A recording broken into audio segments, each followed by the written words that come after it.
اللہ تبارک و تعالی قرآن پاک میں ارشاد فرماتا ہے، احل اللہ البیع وحرم الربا۔ اللہ نے خرید و فروخت کو حلال کیا اور سود کو حرام قرار دیا۔ آج کی جمعہ میں، آج کے بیان میں ہم سود سے متعلق کچھ باتیں آپ کے سامنے رکھنے کی کوشش کریں گے۔ سماج میں بہت ساری برائیاں ہیں اور ہر برائی کی اپنی ایک خطرناک تباہی اور کہیں نہ کہیں خرابی ہے، پر سود یہ اتنا خطرناک مرض ہے اور اس طرح خطرناک ایک اعتبار سے یہ مہلک مرض ہے کہ اگر اس کا عام کر دیا جائے، یہ اگر عام ہو جائے تو معاملہ یہ ہو جائے گا کہ انسان کی تجارت، خرید و فروخت، تجارت جو کہ ایک جائز قسم ہے، اس پر بھی بات آ جائے گی، یعنی تجارت کو اس کا نقصان ہو جائے گا اگر سود عام ہو جائے تو۔ حدیث پاک میں خود ہم سبوں کے آقا، ہم سبوں کے مولا، تاجدار مدینہ صلی اللہ تعالی علیہ وسلم نے فرمایا کہ جس گاؤں یا جس بستی میں دو چیزیں عام ہو جائے، ایک سود اور دوسری چیز زنا، حضور فرماتے ہیں کہ پھر اللہ اس بستی کو ہلاک کرنے کا حکم دے دیتا ہے۔ سود اتنا خطرناک جرم ہے۔ اب غور یہ کرنا ہے کہ سود دینے لینے کی نوبت کب آتی ہے۔ ایک سماجک طور پر یہ بات ہر آدمی جانتا ہے کہ سود وہی شخص لیتا ہے جس کو اللہ پہلے ہی سے دولت اللہ نے دے رکھی ہے۔ جس کے پاس پیسے ہو سود وہی لیتا ہے، جو محتاج ہے وہ سود نہیں لیتا ہے، وہ تو سود دیتا ہے۔ سود وہ لیتا ہے جس کو اللہ نے پہلے سے دولت عطا کی ہے۔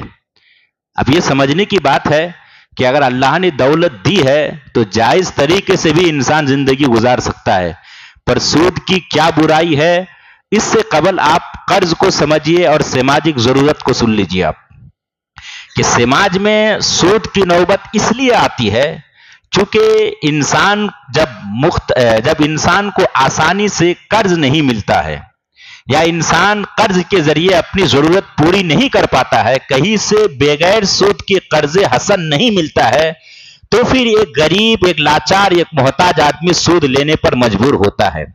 پر یہ ہے کہ جو سود دینے پر مجبور ہوتا ہے، پر یہ ہے کہ جو سود لے رہا ہے اس کے ساتھ کیا مجبوری ہے، یہ تو وہ جانے کہ اس کے ساتھ کیا مجبوری ہے۔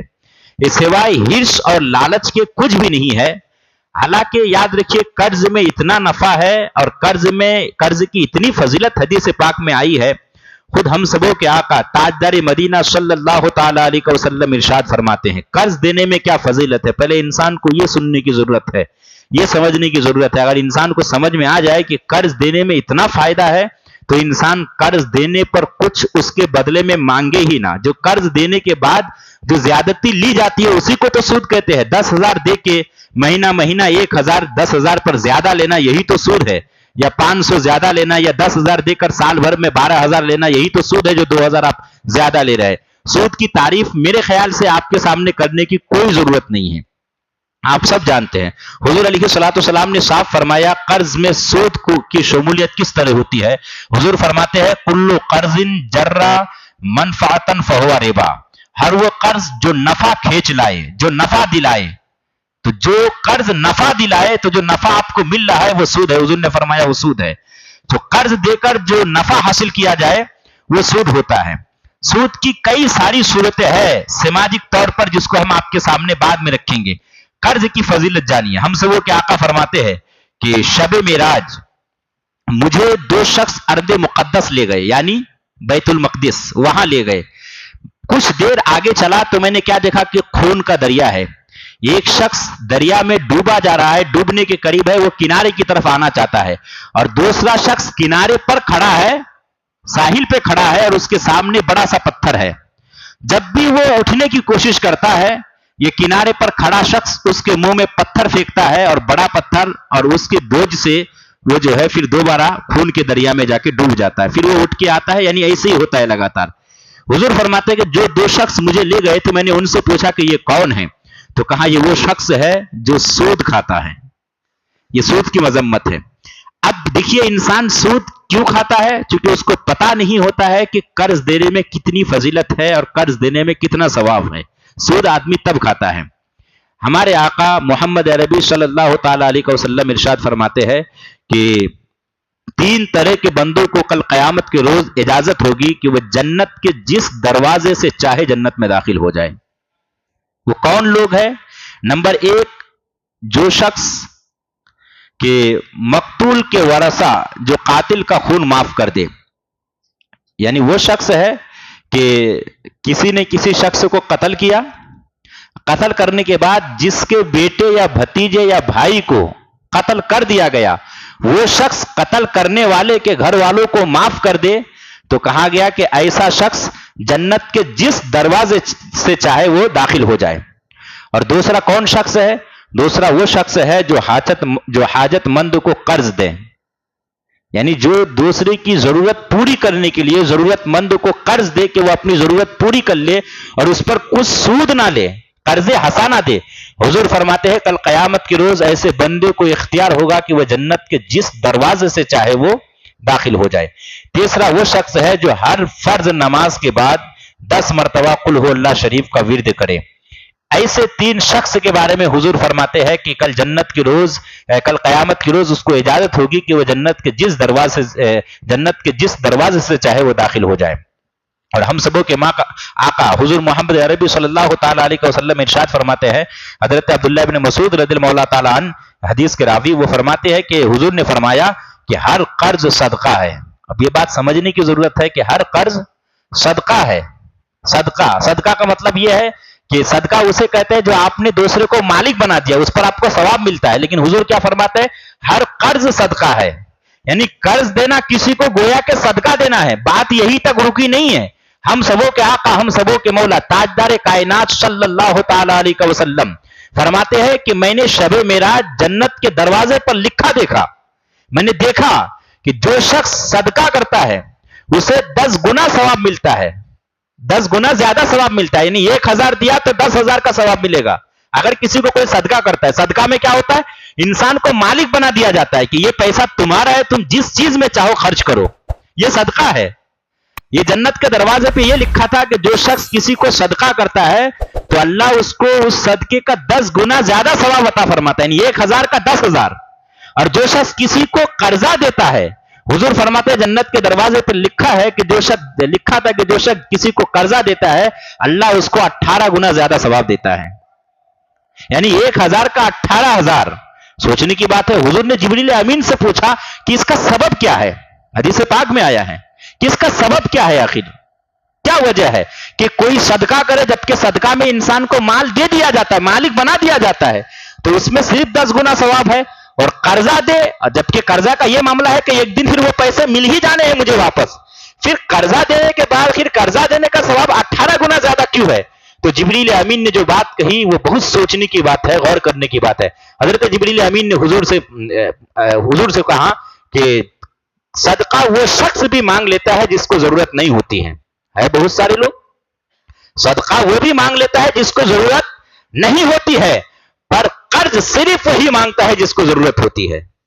اور پھر قرض مانگنے کے بعد قرض کے بدلے میں اتنا ثواب اس لیے بتایا کیونکہ انسان جب قرض لیتا ہے تو قرض کون لیتا ہے؟ جو مجبور ہوتا ہے. جو مجبور ہوتا ہے ضروری نہیں ہے کہ وہ جس ٹائم کی اس نے بات کی ہے کہ اتنے دنوں میں آپ کو واپس کر دوں گا وہ کر ہی دے. وہ بیچارہ مجبور ہے، نہیں ہو پایا تو ہو سکتا ہے وہ 2 بار 4 بار آدمی کو پھرائے بھی. تو یہ جو قرض دے کر اس طریقے سے مشقت اٹھاتا ہے، بار بار مانگتا ہے یا مانگنے کی ضرورت پڑتی ہے، اپنا ہی پیسہ ہے اور دوسرے سے مانگنا پڑ رہا ہے، یہ جو مشقت ہے، اس مشقت کو دیکھ کر یہ جنت کے دروازے پہ یہ لکھا ہوا ہے کہ جب کوئی بندہ کسی کو قرض دیتا ہے تو قرض دینے کا ثواب 18 گنا زیادہ ملتا ہے، صدقہ کرے تو 10 گنا زیادہ. تو قرض کی فضیلت پہلے اس کو جاننے کی ضرورت ہے. اب سماج میں یہ سود کی برائی یا سود کی نوبت کیوں آئی؟ کیونکہ کوئی انسان کسی کو بغیر سود کے قرضہ دینے کو تیار نہیں، یا کسی کو بغیر سود کے کہیں سے کہیں قرضہ مل نہیں رہا ہے، جس کی وجہ سے انسان مجبور ہوتا ہے اپنی گھریلو اور ضروریات زندگی کو پوری کرنے کے لیے انسان سود دینے پر پھر مجبور ہو جاتا ہے کہ وہ قرضہ لے کر.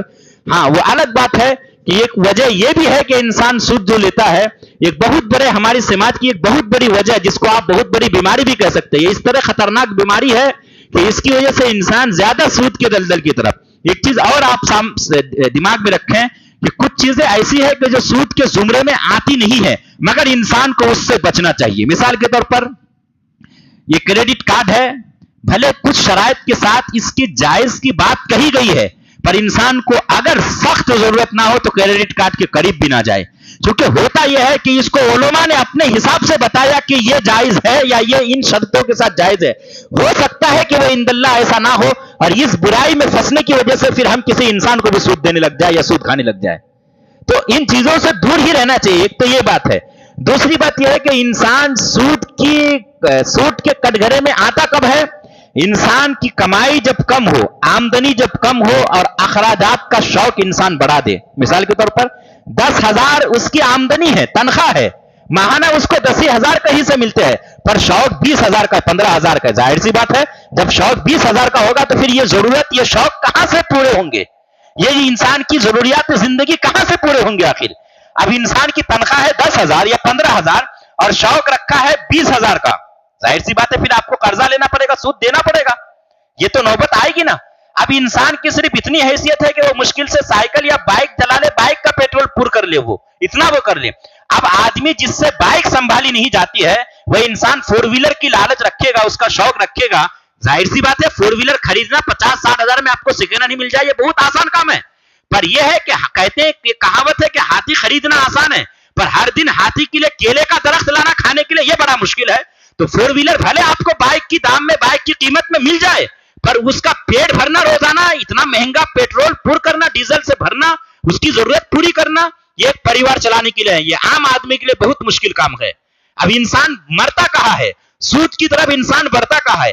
جب اپنا شوق بڑھا لیتا ہے، اپنی ضرورت اپنی آمدنی کے حساب سے نہیں رکھتا ہے، اس کو بڑھا دیتا ہے، تو انسان کو سود لینے پر انسان مجبور ہو جاتا ہے. انسان کے گھر پہ صرف انسان کی اتنی آمدنی ہے کہ وہ کسی طریقے سے اپنے گھر کی ضروریات پوری کر سکتا ہے، اتنی آمدنی ہے، وہ کھا پی سکتا ہے. اب ایسا آدمی فریج بھی رکھے، واشنگ مشین بھی رکھے، ایسا شخص LCD بھی رکھے، آئی فون بھی رکھے. ظاہر سی بات ہے اگر 8,000 10,000 کے فون سے ضرورت پوری ہو سکتی ہے اور اس کی تنخواہ بھی بہت معمولی ہے، ایسا شخص اگر 1.5 لاکھ روپے کا فون رکھے گا پھر تو اس کو قرض بطور سود کے ہی لینا پڑے گا، سود کی شکل میں. تو کچھ سود یہ نہیں ہے کہ صرف دینے والے بدنام ہے یا سود لینے والے بدنام ہے. کبھی کبھی انسان اپنی کرتوت، اپنے معاملات، اپنے شوق اور اپنے لا یعنی باتوں کی وجہ سے اور کہیں نہ کہیں غیر ضروری جذبات اور شوق کی وجہ سے انسان سود دینے پر مجبور ہوتا ہے. تو یہ کہیں کہیں سماج کی بھی کمی ہے کہ انسان کی جتنی آمدنی ہوتی ہے اس اعتبار سے خرچہ نہیں کرتا ہے، انسان شوق بڑھا دیتا ہے. ان کو گاڑی بھی چاہیے 4 ویلر، ان کو موبائل بھی چاہیے آئی فون کی صورت میں، ان کو موبائل کے اسکرین میں صبر نہیں ہوتا ہے تو ان کو LCD بھی چاہیے 50,000 روپے کی. اب یہ معاملہ ہے، ظاہر سی بات ہے. اب LCD، ایک موبائل میں اتنا خرچہ ہے، LCD رکھ کے اس کا الگ سے بل. پھر ابھی دنیا جہان میں طرح طرح کی برائیاں الگ الگ شکل میں خوبصورت انداز میں پیش کی جا رہی ہے، کہیں جیو فائبر کے نام پر، کبھی کسی نام پر، کبھی کسی نام پر. ظاہر سی بات ہے انسان کی 10-15 ہزار کی تنخواہ ہے، اتنی مزدوری پہ انسان آخر کون سی ضروریات زندگی پوری کرے؟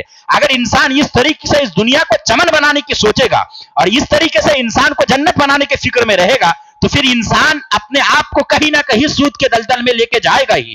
تو جو سود کی طرف انسان جا رہا ہے، سماج میں اگر ایک سود کی برائی آ رہی تو ایک وجہ یہ بھی ہے کہ انسان اس وجہ سے سود کی طرف بڑھ رہا ہے کہ انسان کی آمدنی کم ہے اور اخراجات کو انسان بڑھا رہا ہے، یہ وجہ بھی ہے. ورنہ سود کی مذمت، سود کی برائی حدیث پاک میں اتنی، قرآن پاک میں سورہ بقرہ میں آیت نمبر 275 سے 78 تک پورا ایک سود کا معاملہ بتایا گیا ہے. اس میں بتایا گیا کہ کل قیامت کے روز سود خور ایسے کھڑا ہوگا، جس طریقے سے ایسے کھڑا ہوگا جیسے کہ اس کو آسیب نے چھو کر مخبوط کر دیا ہو، باولا کر دیا ہو. یعنی وہ ٹھیک سے ٹک بھی نہیں پائے گا، اس کے اندر اتنی قوت، اتنا گدا نہیں ہوگا اس کے اندر کہ وہ میدان محشر میں ٹک بھی پائے. وہ باولا ہو جائے گا، اس کو جیسے آسیب نے چھو کر مخبوط کر دیا ہو، باولا کر دیا ہو، ایسا ہو جائے گا. سود خور کے بارے میں اتنی مذمت آئی. آپ یہ احل اللہ البیع وحرم الربا، یہ آیت کریمہ، اس سے آگے پیچھے جتنی آیت ہیں 2-4 آیتیں سود سے متعلق، اس کی حرمت اور اس کی برائی پر ہی یہ آیت نازل ہوئی ہے. اب اس بات پر آپ غور کریں. ہم سبوں کے آقا تاجدار مدینہ صلی اللہ تعالی علیہ وسلم ارشاد فرماتے ہیں کہ شب معراج میں ایک ایسی قوم کے پاس سے گزرا کہ جن کے پیٹ کمرے کی طرح بڑے ہوئے تھے، کمرے کی طرح بڑے بڑے. کمرہ کتنا بڑا ہوتا ہے؟ اس طریقے سے پیٹ بڑے بڑے، اور صاف ان کی کھال کے اوپر سے جو ہے ان کے پیٹ میں صاف بھرے ہوئے ہیں، یہ دکھ رہے تھے ہم کو. حضور فرماتے ہیں، یہ حدیث پاک ہے، حدیث پاک میں حضور فرماتے کہ شب معراج میں ایک ایسی قوم کے پاس سے میرا گزر ہوا، میں نے دیکھا کہ اس کے پیٹ کمرے کی طرح بڑے ہیں، بہت بڑے ہیں، اور پیٹ کی کھال کے اوپر سے اس کے پیٹ میں سانپ نظر آ رہے ہیں بڑے بڑے۔ میں نے جبریل امین سے پوچھا کہ یہ کون لوگ ہیں؟ تو جبریل امین نے کہا کہ یہ وہ لوگ ہیں جو سود دنیا میں رہ کر سود کھایا کرتے تھے۔ بتائیے آج انسان کے پیٹ میں معمولی سا ایک کیڑا جس کی ضرورت نہیں ہے پیٹ میں وہ ہو جائے تو انسان کو گویا کہ ابھی قیامت آ گئی ہوتی ہے، انسان اس طریقے سے بے چینی محسوس کرتا ہے۔ پھر بتاؤ کہ سود کھانے کے بعد کیا انسان اتنے سارے پیٹ میں اتنے سارے سانپ کے ساتھ وہ بھی وہاں پہ اس طریقے کی زندگی؟ تو بتائیے کہ سود کتنی بری چیز ہے۔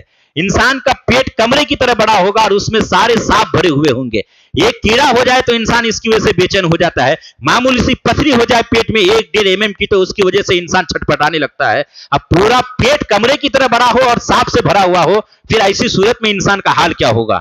سود اتنا خطرناک مرض ہے، یہ اتنا خطرناک مرض ہے کہ اس کی برائی پر جتنی بات کی جائے اتنی کم ہے۔